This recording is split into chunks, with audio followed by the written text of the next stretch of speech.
Muito bem, boa noite, queridos.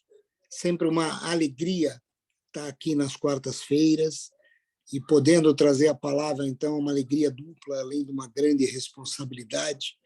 E eu queria que vocês abrissem, ministrar uma palavra que está lá em Lucas 9. Eu queria que vocês já abrissem em Lucas 9, abram as Bíblias ou liguem os tablets, os celulares, não importa, Lucas 9. Lucas 9, ele conta uma história para nós, ele conta que num determinado momento, está lá no fim do livro de Lucas, quase nos últimos capítulos, ele diz que Jesus toma uma decisão de ir a Jerusalém. E aí ele vai na direção de Jerusalém e passa por uma cidade na Samaria, vocês conhecem a passagem, que ele pede para ficar hospedados, as pessoas do povoado não deixam. João, o discípulo do amor, vira para Jesus e fala: quer que nós oremos e desçamos fogo sobre a cidade para que ela seja consumida. Jesus diz: que é isso? Da onde vocês são? Vocês não sabem de onde vocês vêm? Jesus não veio para destruir a vida dos homens, mas para salvá-los. E nesse caminhar, lá no versículo 57, Jesus, a palavra diz que ele está andando pelo caminho e aparece um homem. Um homem aparece e lhe diz: Jesus, eu vou te seguir. Aonde o senhor for, eu vou te seguir. Não importa o que o senhor fizer, aonde o senhor for, eu te seguirei. Jesus responde para ele no versículo 58. Jesus respondeu: as raposas têm suas tocas e as aves dos céus têm seus ninhos, mas os filhos do homem não têm onde repousar a cabeça. E aí no 59 aparece uma coisa diferente, porque ao invés de aparecer alguém querendo seguir a Jesus, Jesus olha para um homem e olha o coração daquele homem e provavelmente vê qualidades que Jesus discernia os corações, e ele diz para esse homem: siga-me, siga-me. Mas o homem, ao invés de simplesmente pegar todas as coisas e seguir Jesus, ele diz assim: Senhor, deixa-me ir primeiro sepultar o meu pai. Jesus responde para ele uma palavra dura que diz assim: deixe que os mortos sepultem seus próprios mortos. Você, porém, vá e proclame o reino de Deus. E no 61, a palavra diz que ainda outro disse: vou seguir-te, Senhor, mas deixa-me primeiro voltar e despedir-me da minha família. E aí o que eu quero trazer para vocês essa noite, depois de ter lido tudo isso, é o 62. E eu queria que nós meditássemos em Lucas 9, versículo 62, que a palavra diz assim: e Jesus respondeu: ninguém que põe a mão no arado e olha para trás é apto para o reino de Deus. Queridos, ninguém, palavra de Jesus, que põe a mão no arado e olha para trás é apto a seguir no reino de Deus.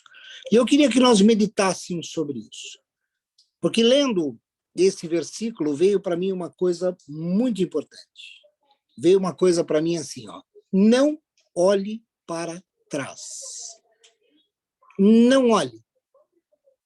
Não olhe, porque quando nós começamos a olhar para trás, nós provavelmente vamos lembrar de coisas, ou de fatos, ou de ações, onde provavelmente alguma coisa do nosso coração era satisfeita. Porque nós olhamos para trás não para lembrar das bobagens e sujeiras que nós fizemos. Quando nós olhamos para trás, nós olhamos saudosos daquilo que era bom, daquilo que trazia coisas para nós. E Jesus diz claramente: não faça isso. Por quê, queridos?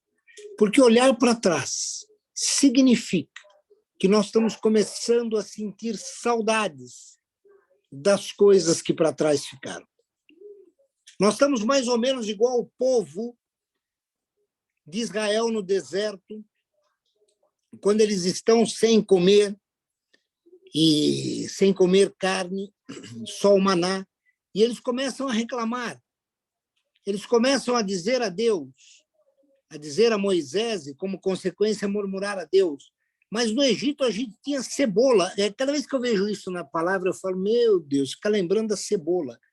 Quer dizer, isso mostra a natureza humana. Eles estavam reclamando, eles estavam olhando para trás. Eles eram incapazes de olhar a promessa que tinha para frente. E eles ficavam preocupados em dizer, mas lá nós tínhamos alimento farto. Lá nós podíamos comer o que quiséssemos, até cebola tinha para a gente comer. Queridos, eu senti isso como um alerta muito forte para nós. Nós temos falado já algumas semanas, semana passada falamos disso também, a gente tem falado do quanto os tempos estão ficando difíceis, enquanto como as coisas têm apertado. Tudo, para mim, é bíblico, é sinal do final dos tempos, é sinal da vinda de Jesus. Paulo já dizia isso a Timóteo, não se conturbe, tempos difíceis virão, e esses tempos têm aparecido. E quando eu estava lendo esse versículo, calou forte para mim. Não olhe para trás. Nós vamos precisar de pessoas que põem a mão no evangelho e olham para frente. Mas, Senhor, está difícil, está doendo. Olha para frente. Olha para o autor e consumador da nossa fé, que é Jesus. Ele não está atrás de nós, ele está na nossa frente. Não olha para trás, não olha para o lado, não se preocupa com quem está do seu lado, não se preocupa com o que você deixou para trás, olha para frente. Faz aquilo que Deus pediu que você fizesse. Quando Jesus diz aquele homem, e às vezes parece duro, tem algumas coisas em Jesus que parece duro quando ele fala com a gente, mas é para mexer no nosso coração. Ah, você quer me seguir? Siga-me, vem atrás de mim. Não, peraí. Primeiro deixa eu ir lá cuidar do meu pai. Que meu pai morreu, eu preciso sepultá-lo. Quando Jesus diz para ele que os mortos sepultem os seus mortos, o que ele está dizendo é o seguinte, eu estou lhe dando vida nova. Eu estou lhe dando vida em abundância. E você está preocupado com a tua vida passada. Você está preocupado com as suas tradições. Você está preocupado com aquilo que é aparente. Não é isso que eu quero de você.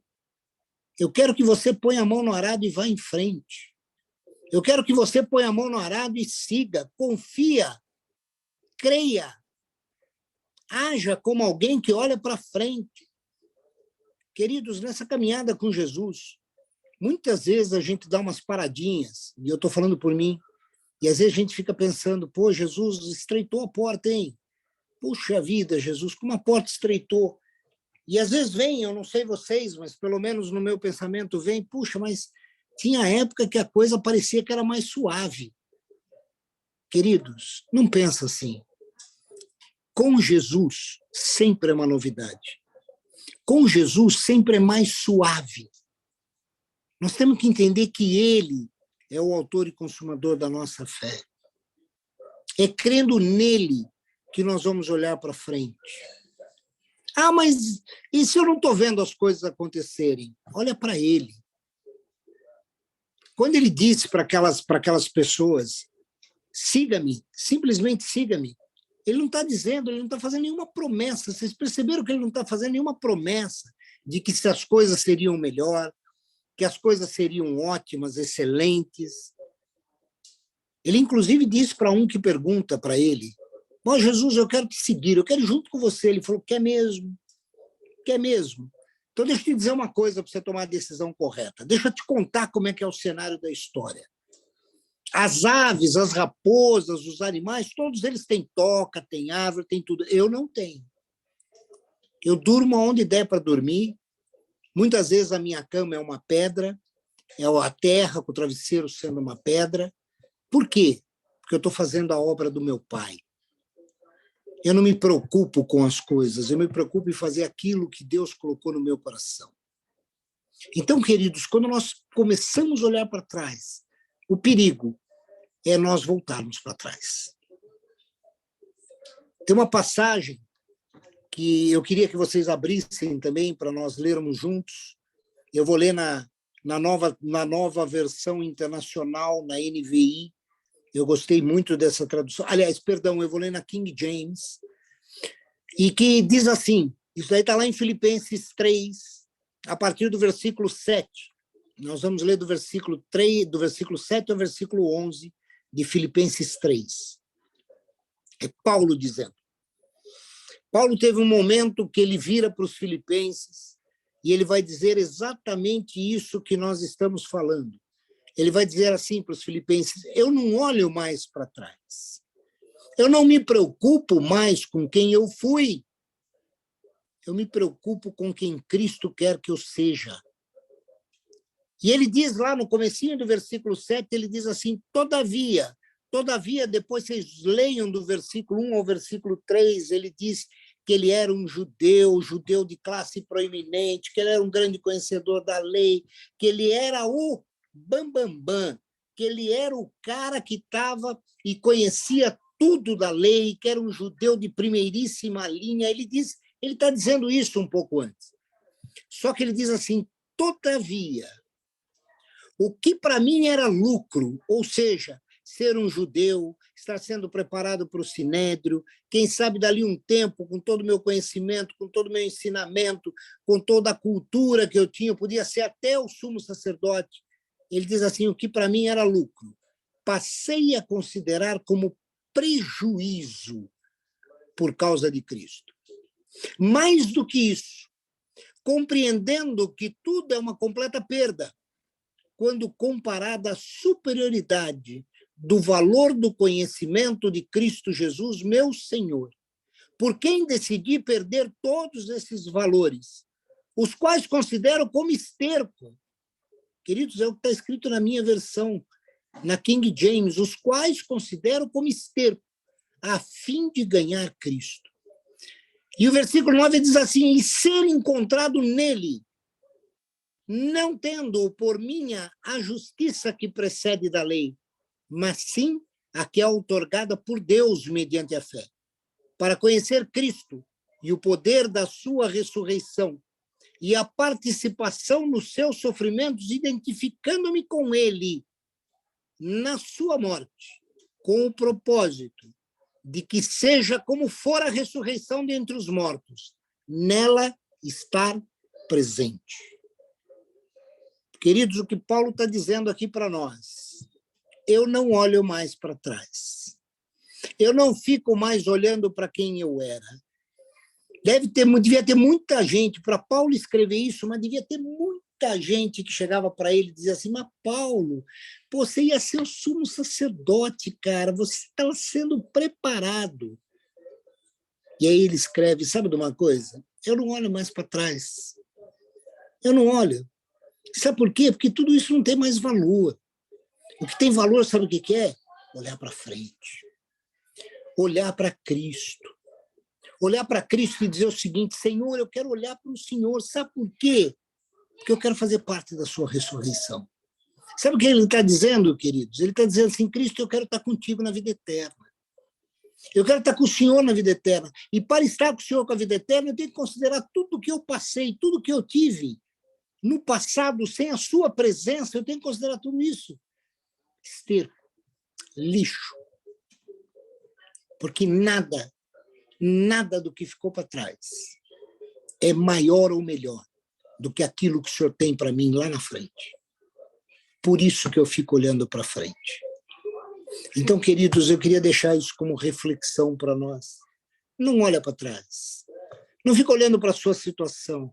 Ah, mas hoje eu estou doente, mas ontem eu não estava, e eu estava melhor. Ah, mas hoje eu estou passando necessidade que ontem eu não estava. Ah, mas ontem as coisas aconteciam, dinheiro aparecia, agora parece estar difícil. Queridos, hoje é mais fácil do que o ontem, porque nós temos Jesus. E amanhã será muito mais fácil do que o hoje, porque nós continuamos tendo Jesus. Amém? Era isso que eu queria deixar para reflexão, para a gente poder agora um pouco conversar sobre essa palavra. Deus abençoe a vida de todos.